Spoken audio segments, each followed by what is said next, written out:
मोगाच्यानो आता तुम्ही शिंपेंतली मोतयां आयकात.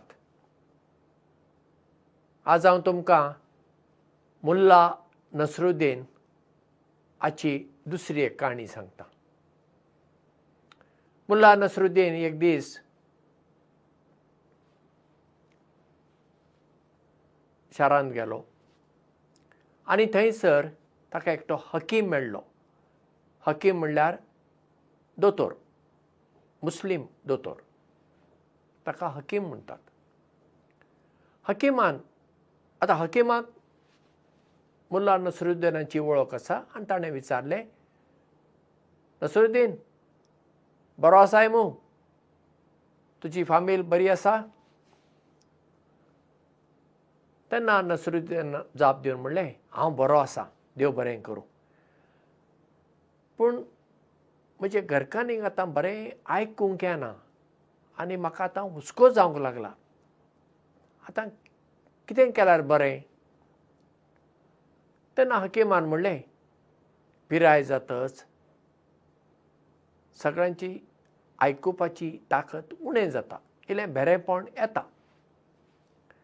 तूं जर तिका म्हजे लागीं हाडशी, हांव तिका तपासून पळयतां आनी मागीर कितें वखद करपाचें तें आमी ठरोवया.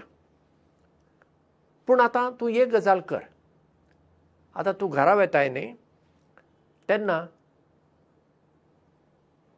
तुमची कंपाउंडाची गेट आसतली न्ही, थंयच रावून मोठ्यान कितें तरी सांग तिका. तिणें जाप दिल्यार तिका आयकूंक येता अशें जालें. जर ती जाप दिना, तूं आनी मुखार वच. परत्यान तिका उलो मार. तर ती आजून जाप दिना, आनी इल्लें फुडें वच. अशें करून करून वच. मागीर तुका कळटलें कितले पयस वा कितले लागीं रावन उलयल्यार तिका आयकता. मुल्ला नसरुद्दीनाक एकदम खुशालकाय भोगली. हकिमाक ताणें देव बरें करूं म्हणलें आनी आतां कांय पयशे नासतना, दुडू नासतना फुकट आपले पत्नीक इलाज मेळ्ळो ना म्हूण तो खुशी जालो आनी घरा वचूंक लागलो. घरा लागीं पावतना गेटी लागीं आसतनाच ताणें व्हडल्यान म्हणलें, हांव आयलां. आज रातीं जेवणाक कितें रांदलां? कांय जाप ना. चल फुडें गेलो. घराचें दार उगडलें आनी थंयच उबो रावलो आनी परत्यान ताणें म्हणलें, हांव आयलां.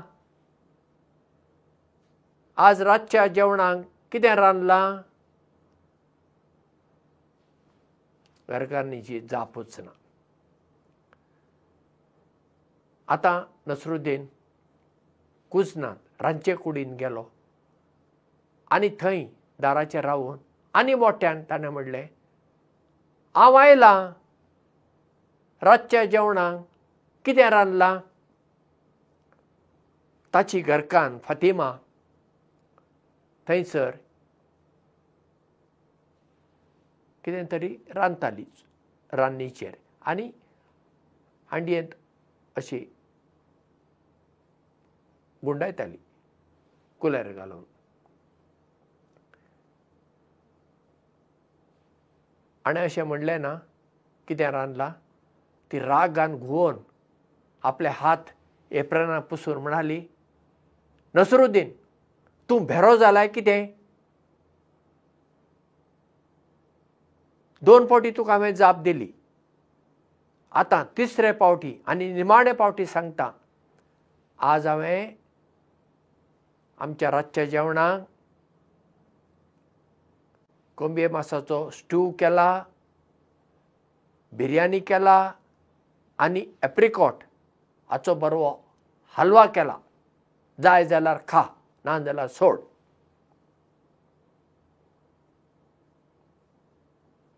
नसरुद्दीन शाह सारको जाप. भेरेपण कोणा कडेन आसलें?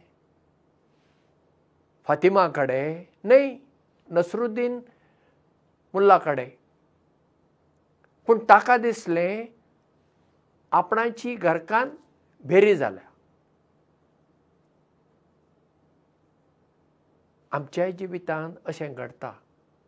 आमकां आमच्यो चुकी दिसनात, आमकां दुसऱ्यांच्यो चुकी दिसतात. आनी भेरी आसली मनशां पळय ती कितें करतात, मोठ्यान उलयतात. तांकां दिसता दुसऱ्यांक आयकूंक येना. खरें म्हणजे तांकांच आयकूंक येना, देखून ती मोठ्यान उलयतात. कित्याक तांणी उलयलें तांकांच आयकूंक येवंक जाय. जेजू म्हणटा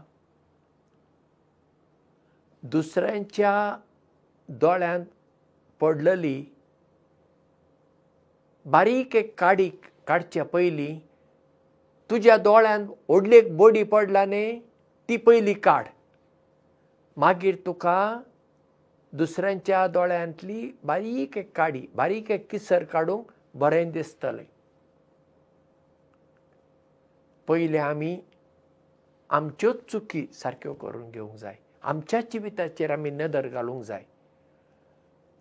आनी मागीर आमी दुसऱ्यांच्या जिविताचेर नदर घालूंक जाय.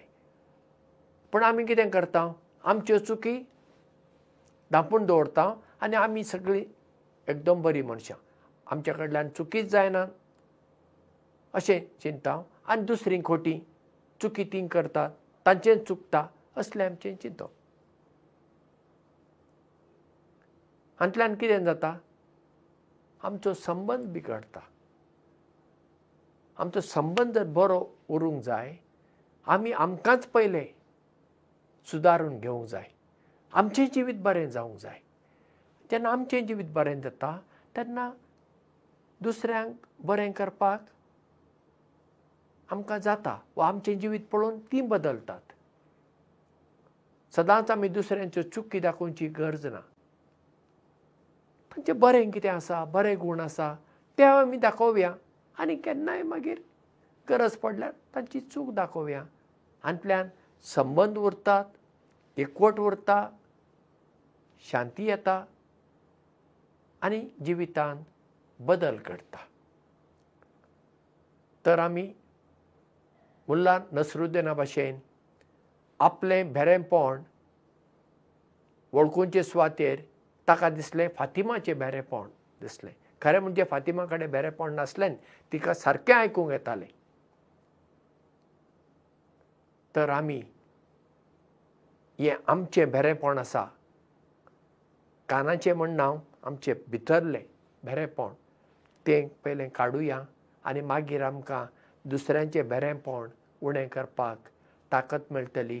देव बरें करूं आनी मोग आसूं.